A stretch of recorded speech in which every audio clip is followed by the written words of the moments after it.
Hello and welcome to the Curator on Monocle Radio with me, Fernando Augusto Pacheco. Over the next 60 minutes, we will bring you some of the very best interviews and reports from the past week.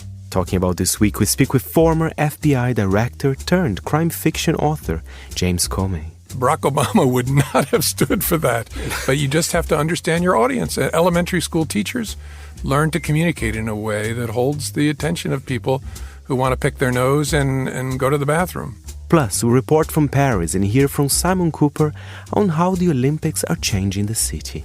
All that and much more in the next hour here on The Curator with me, Fernando Augusto Pacheco.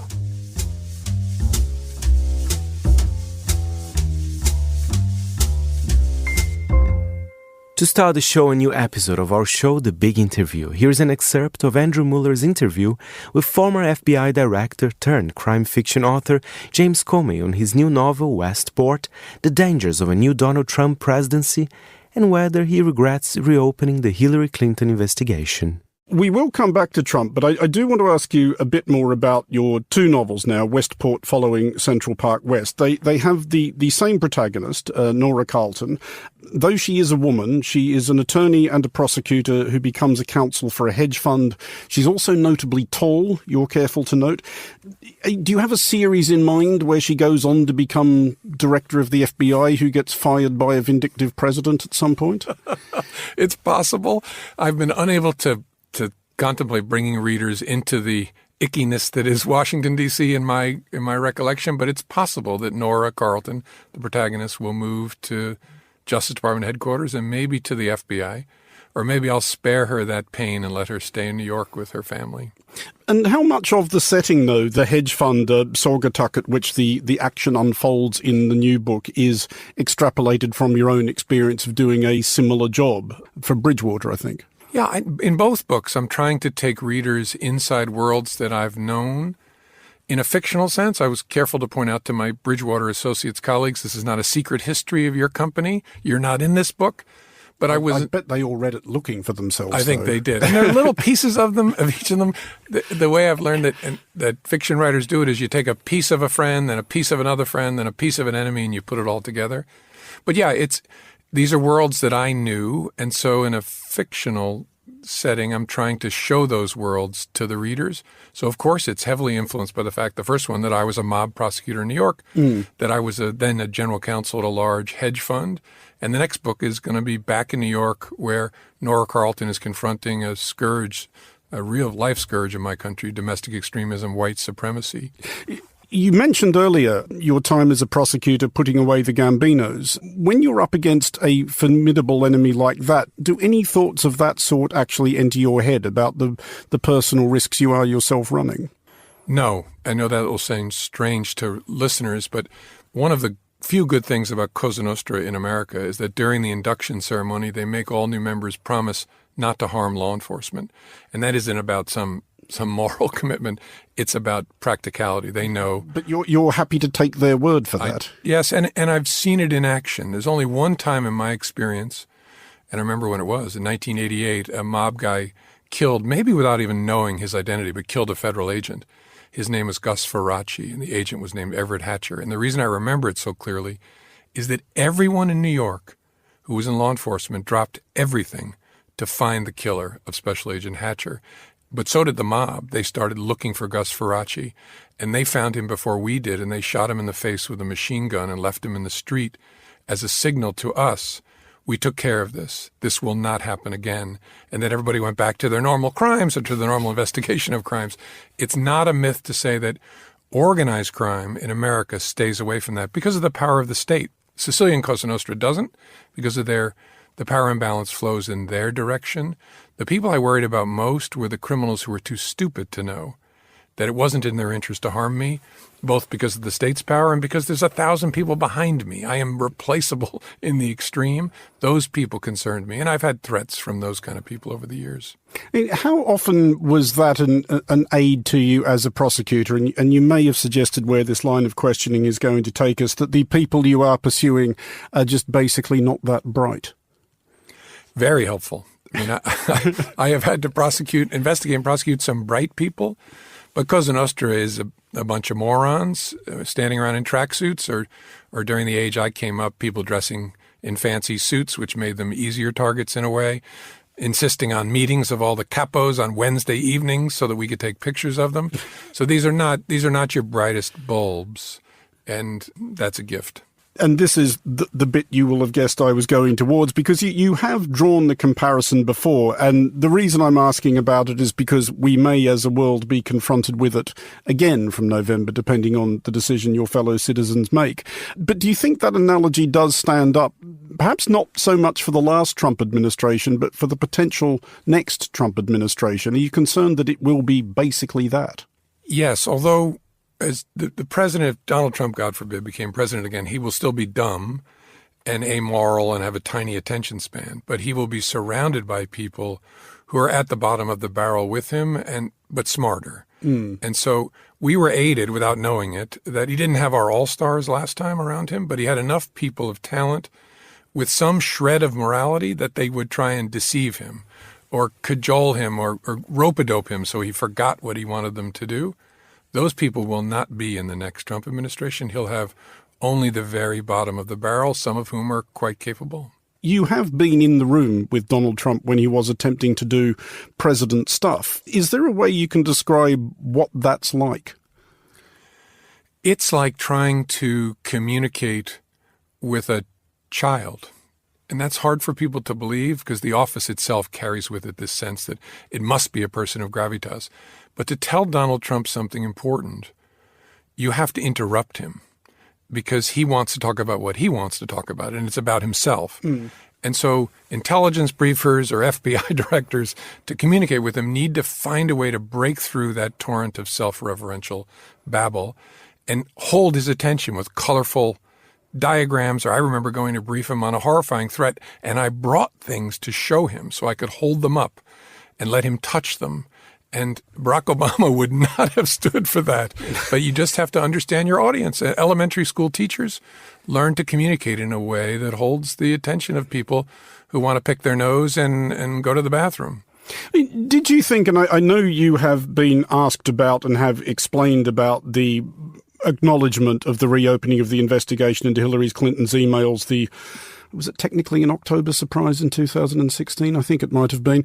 I know you've explained that a lot, but I'm wondering, did you get a sense that initially at least Trump thought that was a signal from you, that you were his guy, that you were willing to do his bidding? Because it was widely interpreted, certainly by Hillary Clinton not least, of having done him a massive favor. Yeah, certainly not at the time when we had that awful one-on-one dinner. He analyzed the whole thing for me and said, that first you closed it in July. That was a huge mistake. You were wrong to do that. But then you reopened it in October. You had to do that. You had no choice but to do that. Then you closed it again, which was a mistake and wrong, but you did what you had to do. And then he went on to tell me how she totally misplayed it and blah, blah, blah. And I can't remember it. It's all in my memo of that evening. But I think he thought, maybe through his way of seeing the world, that I would be pliable, that I would be on his team. And I've since learned that his advisors said, no, this guy will do to you what he did to Hillary Clinton, which I hope means he will try to do the right thing and say what is true. And Donald Trump, think about how horrible that is, the notion that there'd be somebody around him who would be like that. All that said, does that moment or that period, those decisions about Hillary Clinton's emails, does it still preoccupy you at all? I was thinking about this on the way in, that all of us obviously make thousands of decisions every day, which open up one particular fork in one particular road and so on and so on and so on. And, you never know what effect you missing one particular tube and getting the next one could have had. Not many of us get to think like, was there actually a point at which I held the entire history of the planet in my hands? Yeah, thank God I didn't think of it that way at the time. But I knew at that moment we were at a fork and I had two options. And I'll spare you the whole explanation, but I knew they were both really bad. And as I looked at them, I thought, and my team thought, that one of them is clearly less bad than the others. So we have to choose the less bad course, the one that's most consistent with our values. But I also knew that at that moment, no one would ever see it as I saw it then, because they'd all be looking back down the path that I had chosen to the fork, and no one would ever fully understand. And so I remember thinking, I'm totally screwed, but I'm also comfortable with not only the decision we're making, the way we're making this decision. But to be honest, I secretly hope that some PhD candidate secretly proves, given the way 2020, the election drew close at the end and undecideds broke in the same way they did in 2016 when I was home in my pajamas in 2020, that there'll be a demonstration that it was irrelevant, that nothing the FBI did had an impact. Honestly, it doesn't change how I think about the decision. It just makes it more painful. I'd like that to be proven so that I can, in a way, not have to worry about the pain of it. But even if I went back in time, I can't choose the other path. And one of my very best people in that moment, at that conference table when we were wrestling with what to do, asked me, should you consider that what you're about to do may help elect Donald Trump president of the United States? A fair question. And it sucked the air out of the room, and I began by thanking her. I said, Tricia, thank you for that. The answer has to be no. Because if I start making decisions based on who I think should be president, and I'm not trying to help elect Donald Trump president, but if I start making decisions on that basis, the FBI is done. It is not an independent force in American life. It's another part of the political scrum. And this week we've been reporting live from Paris, right in time for the Olympics. We spoke with journalist and author Simon Cooper. He joined our show Monocle in Paris to tell us how the event has transformed the city. My building seems to be almost deserted. I went for a walk in the neighborhood last night, and I would say about half the number of people are normal. The thing is that the regular tourists, normally Paris in late July would be packed with tourists, and those people haven't come. And 90% of the Olympic visitors are French. So half the people with tickets are from the Paris region. So those people are not in restaurants or hotels. Right. So we have a sort of a rather peculiar situation here where I was on the Eurostar coming over on Saturday, and what was lovely was that so many people were coming from London, having sort of basked in the afterglow of 2012 when they realised that actually taking part in a massive Olympic event can be incredibly good fun. And they were all coming over to see events. And there was an excitement there that one had not seen among the Parisians before. I mean, do the Parisians are they justified in being cynical about this? Because we had, every Parisian friend or colleague we spoke to was like, I'm not here, I'm gone, I'm clearing out. I mean, were they right to feel that way? No, but I mean, Parisians are cynical about everything. This is the kind of least impressionable city in the world, and you tell them, well, this is, the eyes of the world are upon you, and they think, well, the eyes of the world are always upon Paris. So it's not something that people go very gaga about. That's just not what this city is. But I think that people are warming up to the idea that it could be quite fun, and it might be nice to score a ticket. And when France won the Rugby Sevens on Saturday night, there was huge excitement, including among my French offspring. So I think people are less negative than 3 days ago. Are we going to see then a sort of a general trickle and then a deluge back of Parisians who jumped on the TGV down to the south of France and then suddenly realised, actually, I've got a massive fear of missing out? No, you just say they're gone, that's it. They're not going to come back and watch. I think people are gone, that's it. I mean, the one thing is that half the city thought they could rent their apartment for fantastic amounts of money. That hasn't worked out, so the Airbnb prices have collapsed. A lot of them haven't been rented. So, yeah, your apartment is empty, so you could pop back. Brilliant. Okay, so tell me a little bit more about what the atmosphere is now like in terms of what it was like in the build-up to the Games, because what we saw from the outside, at least in the opening ceremony, was a ceremony which had effectively taken every part of the capital. And there were these zones of access and non-access, which quite a lot of Parisians have been worried about. There were restaurateurs and business owners saying, I can't get in because I'm not within the zone, and so my clients can't get in, and there was a sort of an element of grumpiness. I mean, was there a sense that sort of Paris was being locked down before in the run-up to the Games? Certainly the areas around the river where the opening ceremony was. I mean, I think where we are now, I wasn't here during the ceremony, would probably have been locked down in this Berlin Wall style situation. So you needed a QR code and show it to police people just to get into your apartment or to go to the supermarket. So living around the river was very, very hard for several days. And then, once the heart of the city is locked down, people think, well, and the police are saying, don't drive into Paris. People think, well, I'm going to go on holiday or work from home. So a restaurateur I know in the center of the city said his revenues had halved compared to last year. So, yeah, people were very grumpy about the practical effects on their daily life, all sorts of sudden roadblocks they hadn't expected. And the other thing is there was this terror based partly on Paris's traumas from 2015, the terrorist attacks then, the terror that something really awful would happen on Friday night, a fear that I shared as well as I stood on the bridge watching. So tell us a little bit, though, about how it's changed, because the QR, so we're now in an area that you can get to quite easily. And there's that sense that there's a sort of a nimbleness and a flexibility to this sort of access problem. I mean, is there a sense that the city is now opening up a little bit more and we can now take part as sort of people in the capital? Yes, it's less horrendous to get around. The area around Concorde, where there's events like breakdancing, is still somewhat limited. But very largely, you can walk across the river. You can follow the routes that you usually did. Most of the metro stations are open. So, yeah, there's a sense that we have Paris back now already, and it's beautiful weather, and the fear of the opening ceremony has passed. So, yeah, there's a slight breath of relief now. And personally, you love Paris. You've been here 20 years. You love sport. Are you the happiest man in the world? I'm pretty happy, yes. I mean, with my family, we bought loads of tickets. I'm not accredited for the games. I was in London and I realised I wasn't so enjoying kind of watching archery and trying to find out what the hell was going on and what do I write about these people I've never heard of. So I'm happier now just having bought loads of tickets. I'm going to the tennis this week and the hockey. The kids are going to various events. Friends are coming into town because, you know, as you say, London has kind of emptied out into Paris for this. Londoners are treating the Paris Olympics as their own, their kind of replay of 2012. So, yeah, I see a very social, light week ahead. Okay, so talk to us a little bit more about the wider transformation of Paris as a result of the Games. I mean, we talked immediately about can you get here, can you get there, what's the mood like?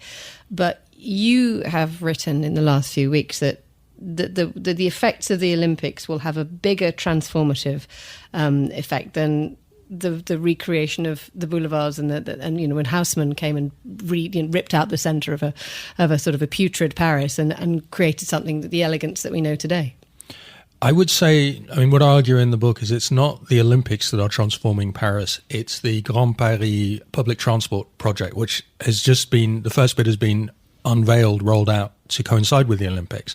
So they're building 68 metro stations in the suburbs of Paris. The suburbs have always been underserved by public transport. And the way Haussmann also created the city and the way it's been since the Middle Ages is the city is cut off from its surroundings. Now it's cut off by the ring road that we can see behind us. So these 68 metro stations and extensions of suburban rail, biking made it much easier, are meant for the first time in history to knit together the city and suburbs. Now, the Olympics aren't the reason they did that. They decided this in 2008 before they got the Olympics. But the Olympics provide a deadline. It's like having, you know, a wedding in the family home. All the things you needed to fix, you know, the bathroom didn't work, you need an extra bedroom, you have to do now on time for the day it starts. And so that's sort of what they've done. So the Line 14 extension to the area around the Olympic Stadium opened last month, just before the Olympics. And so the Olympics made them get the first thing done on time. And I took the metro to the Olympic Stadium for the Rugby Sevens last week. And I got off at that metro station, which in 5 years is supposed to be the biggest in the whole of the region. We're serving 4 lines, a kind of, in London terms, a King's Cross type station. And it was beautiful. It was perfect. It was like new infrastructure in China. And I was so impressed that they'd done it. And that is going to transform people's lives long after these Paris Olympics have been forgotten. We're back here with the Curator. More Paris content now. Our team also spoke with Mathieu Lehaneur, who created the Olympic torch, with a special appearance from the torch itself during the interview.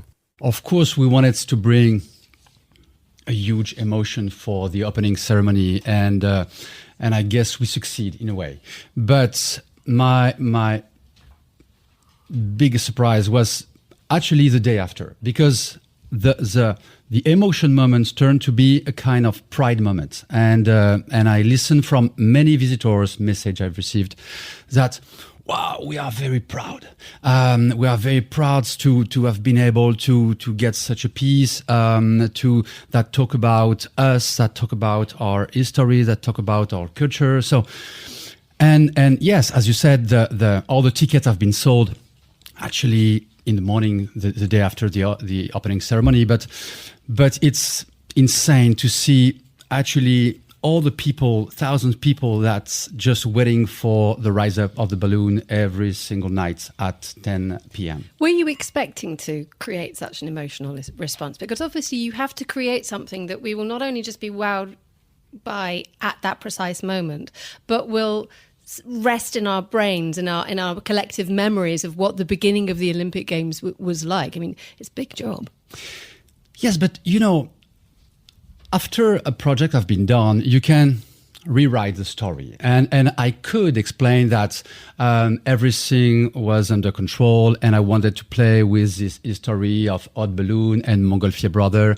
And of course, I wanted to get the balloon installed in the Tuileries because it makes sense according to the history of this quest of Just flying. explain to us why the Tuileries is significant for the balloon. Because actually the Tuileries Garden was and is the place where all those inventions that have been done in the history. Actually, the very first balloon, firstly Haute Balloon by Montgolfier brother, but 9 days after this invention from the Montgolfier, a very famous physician called Jacques Charles, a French one, create a hydrogen balloon. And for both of their invention, they test it and they reveal it in the Jardin des Tuileries, exactly where we are. And even almost 100 years after, for the international exhibition, it was the same, it was a helium balloon. So the Tuileries Garden is absolutely linked with the balloon. But frankly, I can confess here, I didn't know that. And when I proposed to Joachim this idea of making a flying cauldron, actually to make it fully visible from everywhere, almost everywhere in Paris, I didn't know clearly the history of those inventions, and I discovered into the process, and even into the competition state. I proposed this idea, but I didn't get any idea where we could install it. And we consider several options all around in Paris, but in several locations. And finally, Le Louvre proposed to install the balloon in the Tuileries. And I said, well, why not? Not so bad. And and people told me, but it would be great because of the invention, because of Montgolfier, because of the fission. I said, yes, of course. Did you have to pretend that you knew? Of course, it was the idea, but I didn't want it to insist. Talk us through the torch. You talked about parity. It's a very beautiful thing. I think if anyone hasn't seen it, nip onto the internet. There's lots of pictures of very beautiful moments of the torch. But let me hand the torch, which is, I'm not sure whether it's heavy or light, but that must have been obviously part of the design thing, because it has to be able to be carried above someone's head. But what else is in the brief when someone says, please could you design me an Olympic torch? What do you have to think about? Actually, the smartest way that Joachim and his team prepared the brief was there is no mood board, no aesthetic direction, no inspiration that could make sense to be inspired with. You're saying that we didn't work? No.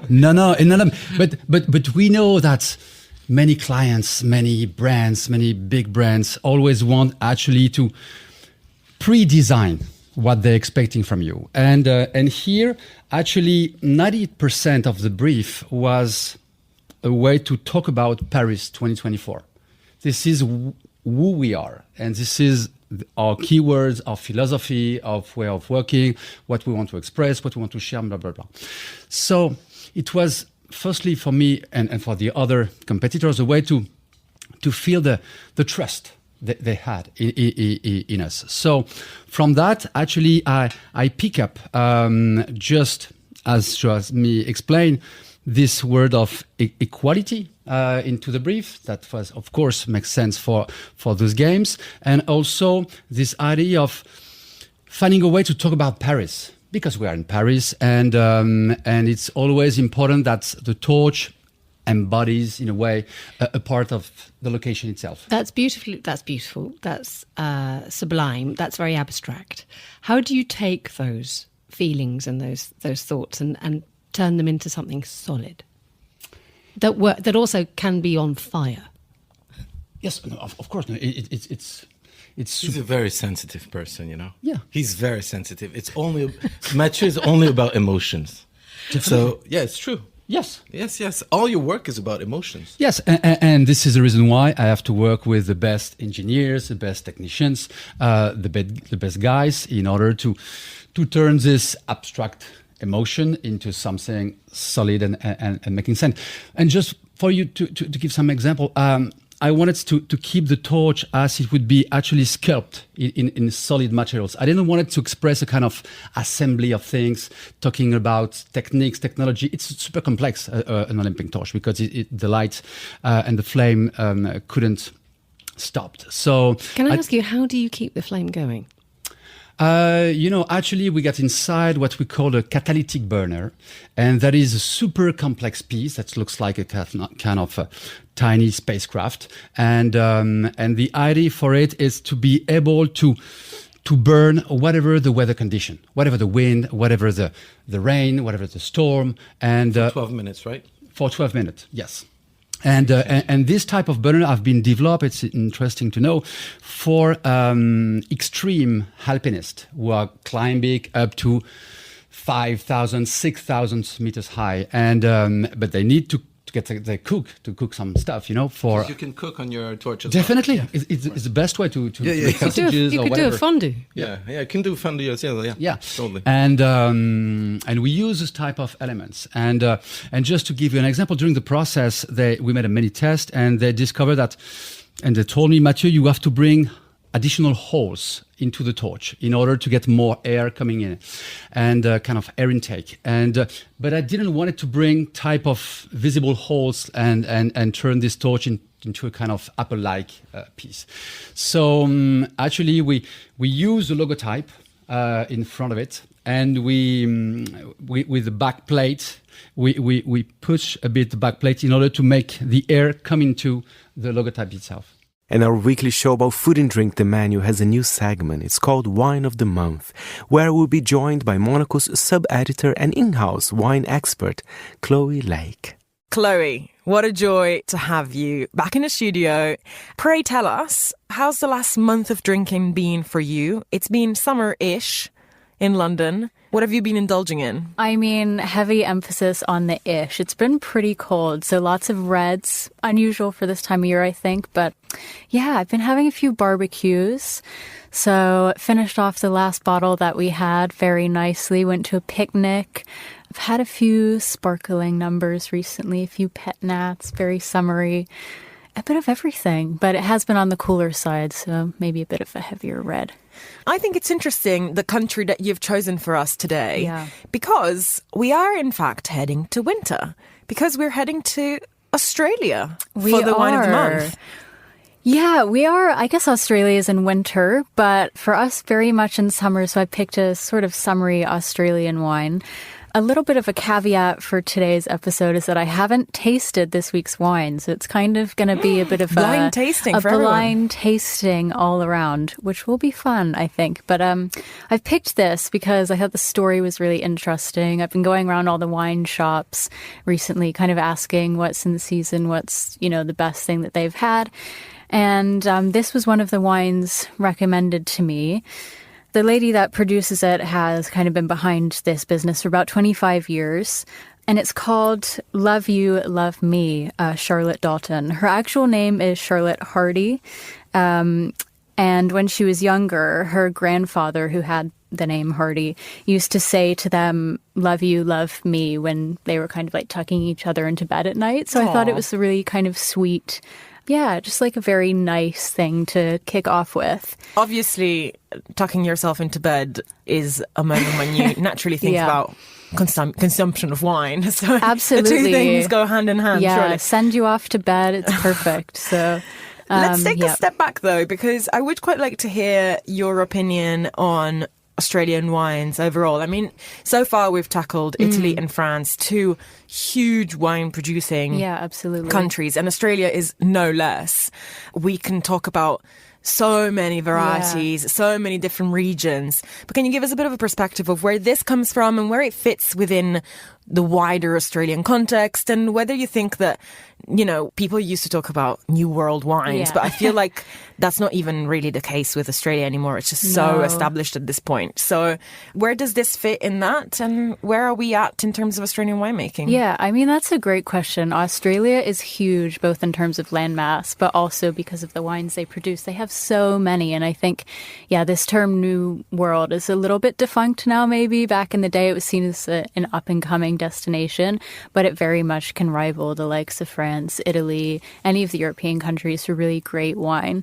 This one comes from a place called Adelaide Hills. So it's South Australia, kind of classic wine country. But because it's in the hills, it's a little bit cooler of a climate, not so much where you'd find your typical reds from like Barossa Valley, where it's very, very hot. This is a lot cooler, produces really nice, fine whites, a good level of acidity, and really great area for wine growing in Australia at the moment. All right, so let's start with the nose. Okay. Ooh, I think this smells really nice. What do you think? It feels quite floral, but very high up, quite citrusy, Yeah, maybe? I agree. I think it's a bit almost like grapefruit in a way.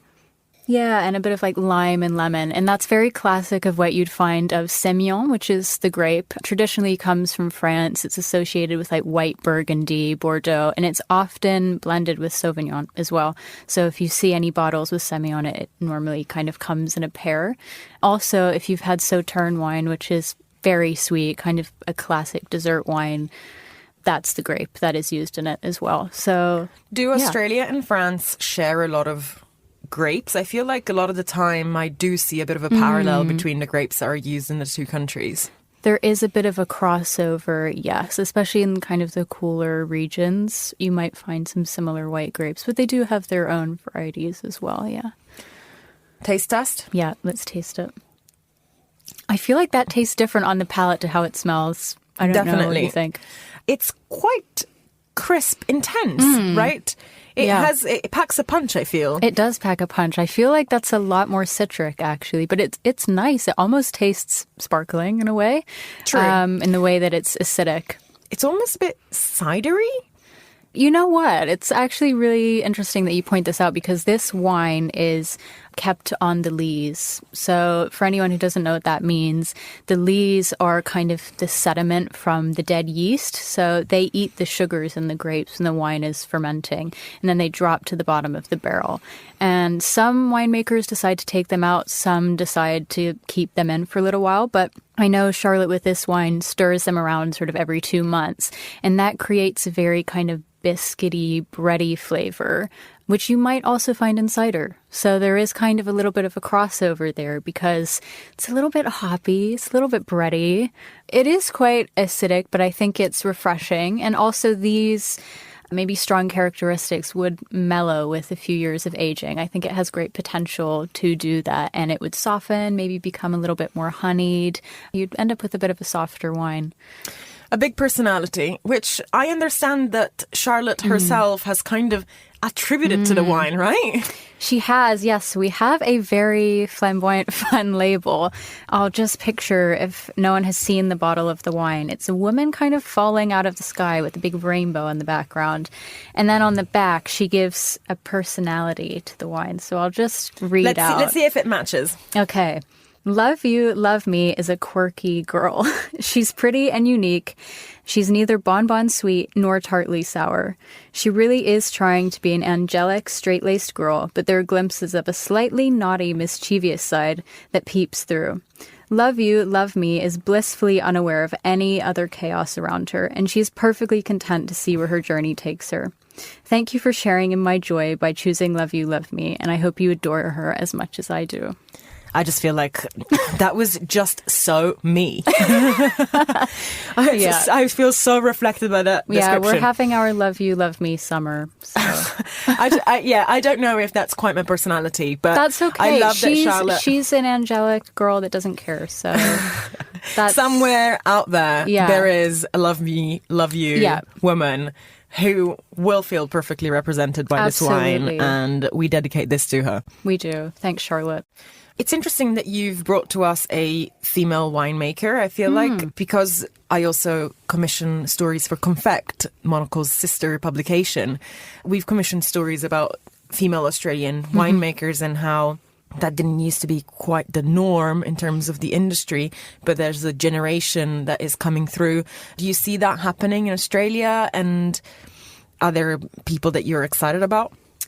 There are a lot of great women winemakers at the moment. I think in countries that were traditionally called kind of New World countries as well, where there aren't as many restrictions in terms of winemaking. There are a lot of great women coming to the fore, particularly the US to California, kind of Washington, Oregon, all really great fertile ground for women and people like Charlotte.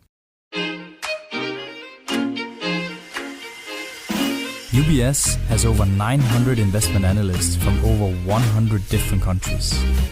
Over 900 of the sharpest minds and freshest thinkers in the world of finance today.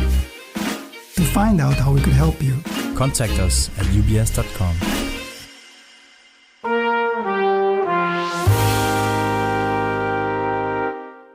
You are listening to The Curator, a weekly highlight show here on Monocle Radio, and I am Fernando Augusto Pacheco.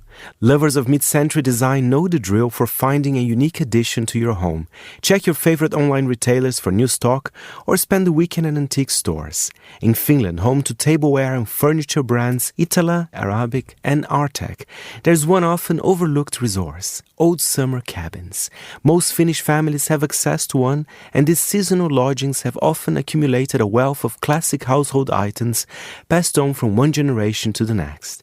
It's over to our Helsinki correspondent, Petri Burtsov, who recounts his experiences of vintage finds and how Finns often miss the iconic design that can be found in these spaces.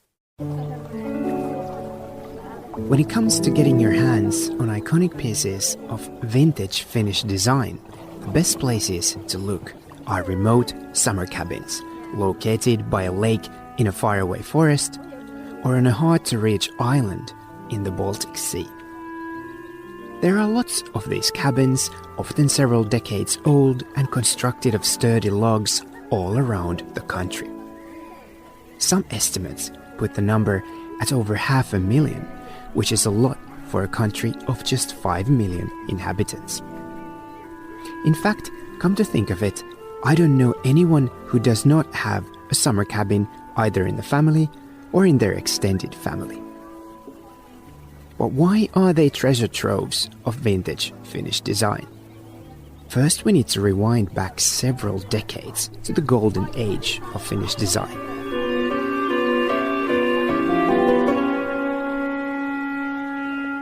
Iconic brands such as Iittala, Arabia, Marimekko and Artek were all born with the ethos that great design, be it glass, ceramics, modernist furniture or colorful fashion, were meant to improve the living standards and the quality of life for the masses.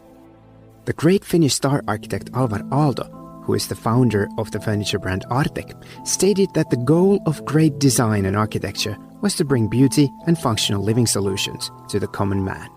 That's why at the time when many of the old Finnish summer homes were built, items that we have now come to regard as iconic pieces of Finnish design were at the reach of most families. So commonplace were items such as Iittala's Ultima Thule glasses, designed by the 6-time Grand Prix winner at the Milan Triennale in the 1950s, Tapio Virkkala, or Arabia's Valencia tableware items that now fetch hundreds of euros in online auctions, that the younger generations, keen to rebel against the stylistic choices of their parents and grandparents, often thought it best to keep them at the rustic summer cabins instead of their city homes. God knows how many sets of Iittala's Teema tableware, introduced in 1952 by one of Finland's most internationally acclaimed designers Kai Frank, I turned down when I first moved away from home. A modern set from IKEA was at the time much more attractive to me than something that my mother and her mother had used. Or what about those kirsikka cups and bowls by Arabia that now fetch hundreds of euros in online auctions? When I see them, I instantly think about summers at my grandparents' house and how I used to steal sugar cubes from them. Do I see them as iconic pieces of heritage design? Yes, but they are also etched into the generational memory of the entire nation. They are memorabilia from a bygone era. When we see the colorful and ornamental print designs of Marimekko, the first thing that comes to mind is not a fashion brand worn by the likes of Jackie Kennedy or Georgia O'Keeffe. Instead, we think about that tablecloth that used to adorn the pine coffee table at the summer cabin, the smell of freshly baked cinnamon buns, and homemade rhubarb juice. In a way, you can say the same thing about all vintage design, of course. They are old items, so they invoke memories. Yet somehow I think Finland is different, and it has a lot to do with the democratic and egalitarian underpinnings of old Finnish design. You don't have to dig deep to find great vintage design here. It is quite literally at everyone's fingertips. All you need to do is venture out to your family's summer house and see what's in the cupboard. For Monocle in Helsinki, I'm Petri Burtsov. And now a highlight from the briefing where Monocle's James Chambers discusses why Japanese authorities are fining tourists for the unlicensed use of rideable electric suitcases. Yes, indeed. I mean, it's a trend that's very popular across Asia. And I guess there would have been a time, maybe in the previous century, when this trend and this technology would have emerged from Japan. But actually, it's a Chinese invention. It's a Chinese product, and it's the Chinese taking it to Japan on their holidays that has the authorities in Tokyo all hot under the collar. So the Japanese news agency Kyoto put out a story recently that basically said that several airports in Japan are banning travelers from using these electric suitcases, and then even on the streets of various cities like Osaka, the police have been taking tourists to court and fining them for using these on the streets without the proper permits. So for anyone in Europe and the US who hasn't come across these things before, they're basically like a cross between an electric scooter and a suitcase. It is a ride-along suitcase, so you can be pulling it along 1 minute, press a button, and then basically jump on it and whiz along the airport at about 10 kilometers an hour. But as you said, people have been taking these onto the streets and riding them along. James, I was going to say, I mean, when you describe it that way, I mean, we do have scooters after all. I'm assuming they're a big thing over there as well. What is the difference here? Why is this sort of driving people more nuts than even scooters do? Although, of course, scooters are a very tricky subject as well. I guess it's just the next thing to be electrified. I mean, there's a big trend across the world, and particularly in Asia, for everything electric. There's so many gadgets here. We went through the scooter phase, and now I guess it's suitcases. But what I would say is that the kind of pavement quality in this part of the world is not as good as Europe. So in Bangkok here, I've never seen one of these on the streets. They are for the airport, and if you think about it, airports are perfect places to ride these things. All of that open space, all of that flat, even kind of marble. So it's not something that we see in Southeast Asia on the streets, and I guess that's why they're having a good old time in Japan. But there are two parts of it. There are passengers in airports, in the likes of Japan who don't particularly like walking through the airport and being passed by somebody riding on their suitcase. But I think it is something that we're going to see more and more of. And if you look at the biggest brand that has really populated this, it's called Airwheel. It's from China, and a lot of their products are sold out. I mean, there's a huge market for these, and they're not cheap. I mean, we're talking about entry level about 500 euros, going up to easily to 1,000. So I can just see this becoming more and more popular unless and until they start getting regulated, which surely is coming. Because if you imagine how much how many warnings and things we have to do when we board a plane. And then people are taking on these suitcases that have got a huge lithium battery in it. It's going to cause all kinds of havoc and delay if everyone's carrying one.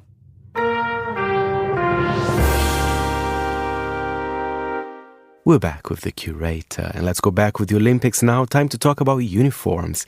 Let's hear what our panel, Thomas Charterton-Williams and Marc Berger, thought about the best and worst outfits for Paris 2024. I have a list of what I like and what I didn't like.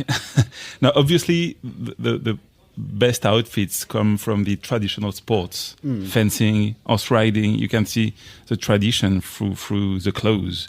You know, the fencing sports, women and men, they wear white because wearing white, you could see where the weapon touched the body. It was easier for the referees at the time. That's why they are still wearing white. Of course, the riders are very chic. They have a short jacket that is specifically made to be worn when riding an horse. So obviously, zoo sports provide the best looks. But what did I write? I wrote a few. I love the Ralph Lauren outfits for the US team during the ceremony. I loved the King of Spain, always very perfect. I loved South Sudan. They were wearing black suits. Were very interesting. I like Zidane. He was better than usual because he's very, very badly dressed usually. He was decent. What I don't like the volunteers. You don't like the volunteers? I do like the people. I mean, no, they're doing a fine job. They're doing great, and thanks a lot to them for being there and taking care of us. But I don't like I don't like the outfit they provided them with. I mean, it's all green and slightly doubtful. No, I don't like it at all. I think when people come to you and say, "I will be working for you for free for 2 or 3 weeks," you need to provide them with something decent.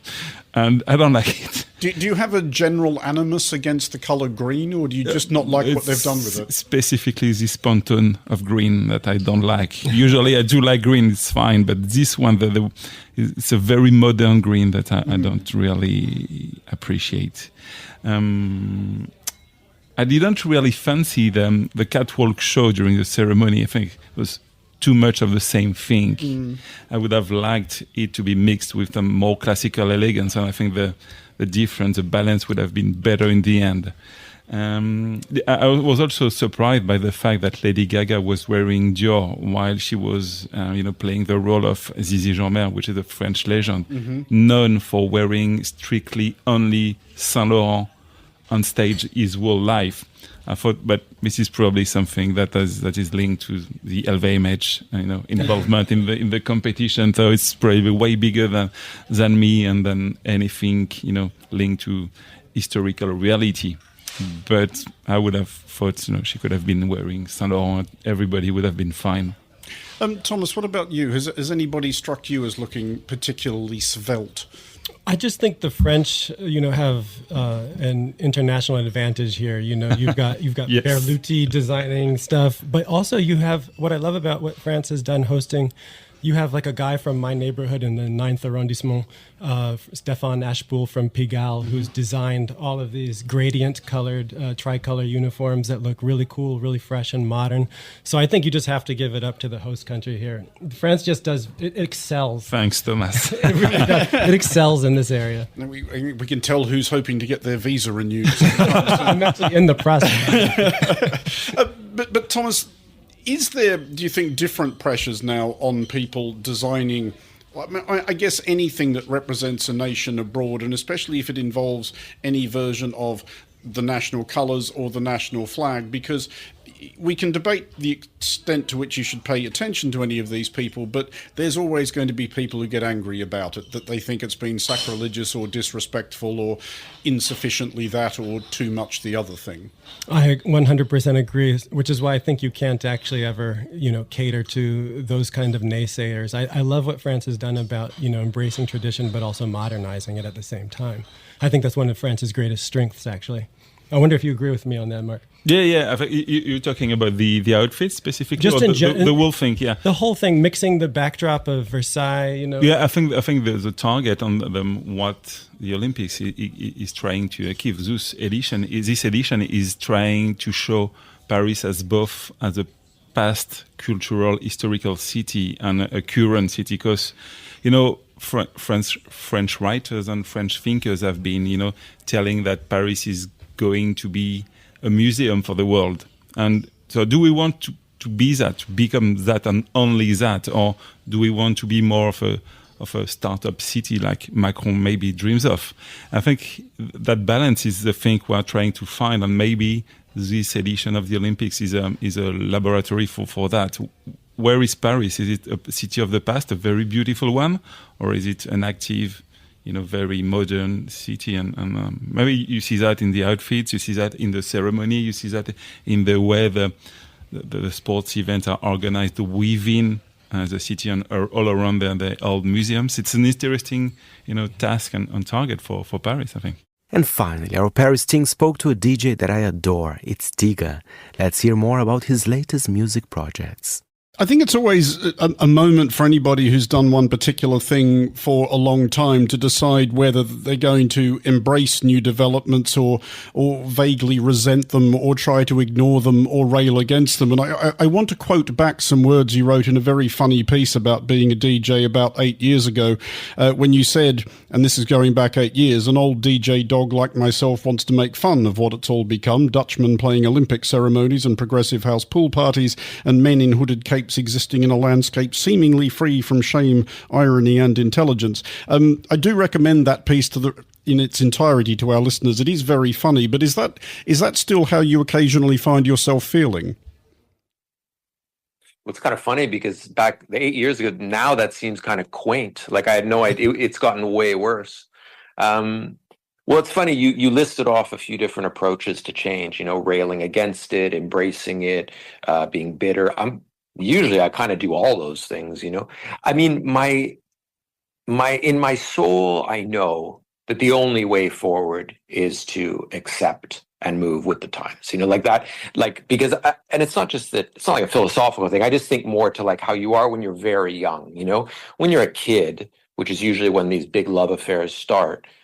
You just instinctively go with whatever is new. You're not thinking about the past. You're not. And I do think that is kind of the healthiest approach in general. So as a default, even though most of the time my brain is screaming that I hate something or that I think it's pathetic or I want to be critical, but I do know that generally kind of shutting up and just getting on with it, with whatever is new, is a good approach.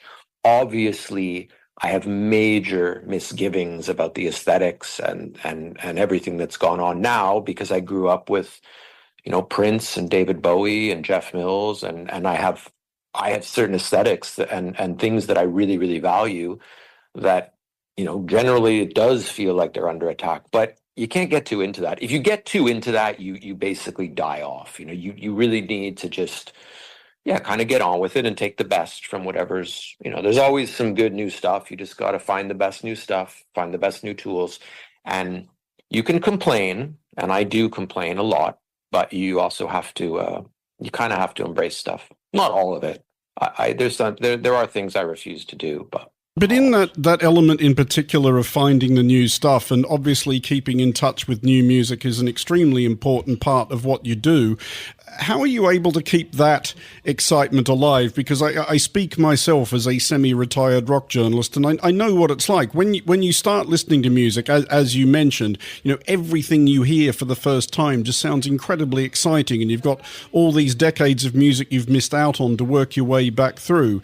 But inevitably you get a sense of diminishing returns. You feel like you've heard things before. You hear a new artist, you can figure out what's in their record collection and inside the first chorus of their first single. Do you have to work to overcome that, or does the excitement about something new still come quite naturally?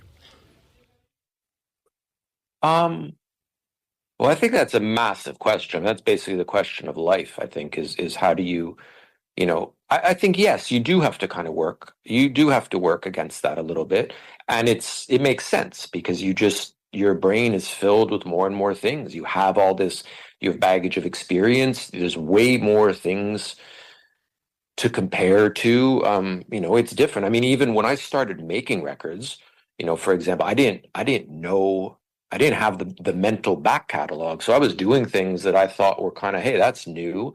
Well, it was just new to me because I didn't know. Now it wouldn't seem new to me because I know. So I think you do have to work against it. But I think mainly it's like it goes deeper. It's just like a personality thing. It's about your life. You have to stay a beginner. You know, it's all those like Buddhist things. You really do have to stay naive as long as you can. And there is a certain amount of self-deception involved. But I think it's more just like you have to be receptive to it. And then you're right about diminishing returns because you're still going to find less things. But I know for myself, like you just have to keep yourself mildly, what's the word, flexible. You have to keep yourself kind of like as young as you can, to use like a physical metaphor, like stretching and flexible. And then when those occasional things do hit you, you still do feel, at least I'll speak for myself, I still do feel kind of like a little kid. You know, they're just not as many of them. I used to work, I had my own record store, you know, used to find, like you said, like, you know, every week there'd be a favorite album. Every week there'd be a new favorite band. That, at least for me, is not the case now. The frequency goes down, but still there are moments and there are times where you're like, you know, you're blown away and you have that excitement where, you know, you forget everything else and you want to make better stuff and you just want to find out everything about the artist. And it still happens, not quite as often, and you got to stay open to it. Just finally, and very, very briefly then, to try and close on an optimistic note, recommend something to our listeners that they can look up after they're finished listening to this. The last thing or something you recently heard from somebody new or newish that just made you go, oh my God, what is this? Yeah, well, I don't know if this is an oh my God one, but I'll tie it into Paris a little bit. There's a French guy named Quelza, Quelza, and he's making techno, but as is the case with techno, there's so much techno and there's so much stuff that gets called techno, and really most of it is very similar. And every once in a while, someone comes along. You know, about 10 years ago, there was a guy, Blauwan. He was great. Every once in a while, someone comes along who just, I don't know, seems to kind of like effortlessly just come up with a new take. And he's a guy that I really, really like right now. And he does a lot of more straight ahead 4/4 techno, but I don't know, I can't really describe it. It just instantly has its own world.